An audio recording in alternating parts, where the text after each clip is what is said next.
And Milan currently 2.72 at home to Newcastle, who are 2.78. Really close game in store here. Draw is 3.6. Both teams to score yes is available at around 1.67. No is 2.32. The Asian handicap line is effectively a draw no bet market, and Milan ever slight favourites at 1.97, given the home advantage. The goal line here is 2.5. So, look, Adrian, I'll start with you on this one. And we've spoken a lot about Newcastle on the Weekend Football podcast. The fixture run was quite tough for them. I felt it was an important win over the weekend against Brentford, even though they didn't play particularly well. But this is such an exciting time for the club, I guess. Their first game in the group stage since 2002. Oh, they'll be buzzing, won't they? This is what they worked so hard for last season. So yeah, no, it's an exciting time to be a fan of Newcastle. I don't know whether this will be an exciting game though. Eddie Howe is quite pragmatic, isn't he, when he takes his side away from home? You've seen it in the Premier League. Whenever they've gone to the big guns, they've set out to keep a clean sheet, and often they've got one. You've been involved in a lot of 0-0 draws, narrow defeats this season, just 1-0 at City. That they sort of play with the handbrake on a little bit when they're away to elite teams, and they'll probably regard AC Milan as an elite opponent, I suppose. So I think they'll be quite pragmatic. I think they can win the midfield battle. I think the engine room of AC Milan at the moment is anything special. Loftus-Cheek's in there, of course. Krunic, Reinders, players like this. I think the Newcastle can get a foothold in the game. But they're away from home. It's the San Siro. It's a challenging environment. I think that Milan, on the back of getting battered 5-1 by Inter, will also be a little bit more pragmatic themselves. They'll be cautious about counter-attacks. Obviously, Inter have mastered the art of picking them off on the break, and the last thing they need is Newcastle doing exactly the same thing, because Newcastle can do that. We know that. So I think that Milan will be quite cautious here. They'll have a lot of the ball, but be quite cagey about it. So yeah, I think this will be a low-scoring game. Is where I'm headed. Milan's last 6 Champions League games have all been under 2.5 goals. They don't have a great home record. Only won 4 of their last 12 at the San Siro in the Champions League. So I don't see Milan blowing Newcastle away, but I don't see Newcastle getting heavily beaten either. So yeah, for me, this is a 0-0, 1-1, 1-0 either way. Kind of that's what I'm looking at here. So under 2.5, good price. 2.2. Yeah, it goes against the grain of matches in general this season. But I can just see this one being a bit cagey. Yeah, Mark, it's an interesting point Adrian made about obviously the 5-1 defeat over the weekend. A, has that played a part in your selection here? And B, will it play a part in Milan's approach to the game at all? Yeah, I think for both, actually.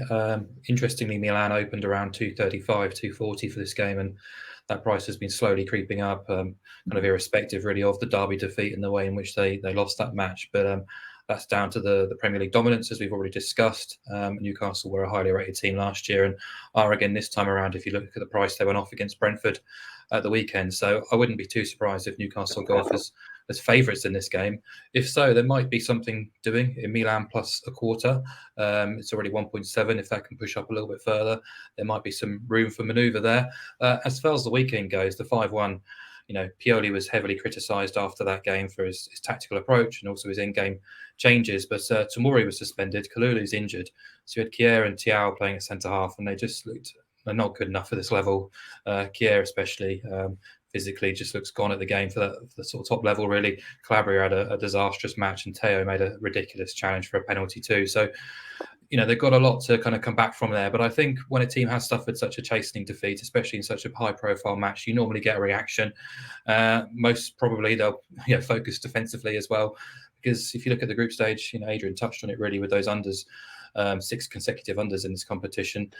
When they got bodies back after the group stages last year, they were very competitive and very solid in doing so. The group stages, they were missing some real key big hitters last year, so they weren't anywhere near their best. But this time around, I think they will be close to the best 11. They've got options in reserve to make a few changes if necessary.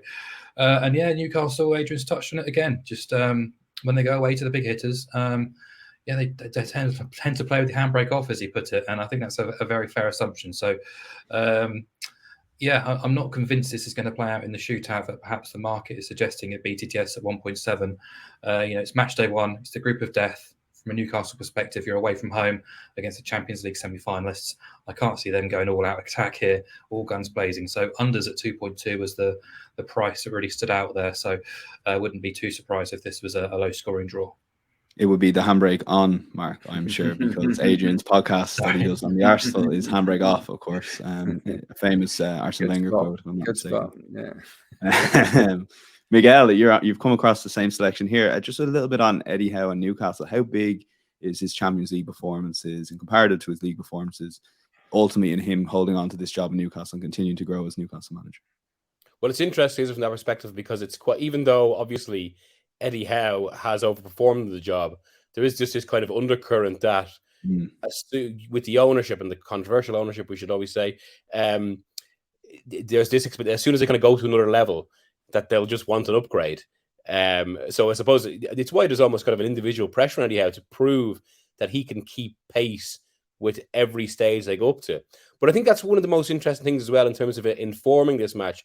And what I generally agree with the lads on how the handbrake off and, in how Newcastle play in that sense, this is quite a strange situation. Now, even though the Premier League has become such by far the strongest league in the world, and that means kind of the old step up to Europe just isn't as relevant, especially as the Premier League is now an international league. It's quite a rare situation for a team, and a core team that hasn't been together too long either, to suddenly go from just domestic football to European football and the Champions League at that, not even the Europa League, Europa Conference, straight away. So I think because of that adaptation, that will feed into maybe a certain caution on the night, and maybe that feeling that even as difficult as this group is, although the Dortmund situation kind of skews things a little bit, it'll be maybe a draw would be seen as an acceptable result. On the other side, now I was at both, lucky enough to be at both Milan semi-finals last year, and the San Siro was rocking. They're still these are two clubs, Inter Milan, that are really relishing kind of being, I can't believe I'm going to use the word for these two clubs, but relevant on that stage again. So I think that will inform the occasion on the other side, but with that tempered, of course, by the way they got thrashed in the derby. So I think all those ingredients will come together to maybe make this a bit of a cagey affair. And actually, it's amazing kind of harken back to that same season again, 09-10. But I remember there was a big build-up to say Inter Milan against Barcelona at the San Siro in the group stage in 2009-10. And that ended up being a real kind of just a disappointing, flat game, 0-0. And I actually wouldn't be surprised if this is similar. I wouldn't go quite that far because maybe, a goal can change things. But I do expect a more cautious affair, yeah. So I think under 2.5, it's a good price and feels the safest to go with. Yeah, 3 different cases for the same result, effectively. Under 2.5 goals, the selection for all 3 guys. 2.2 is the price currently on Matchup Bet in exchange.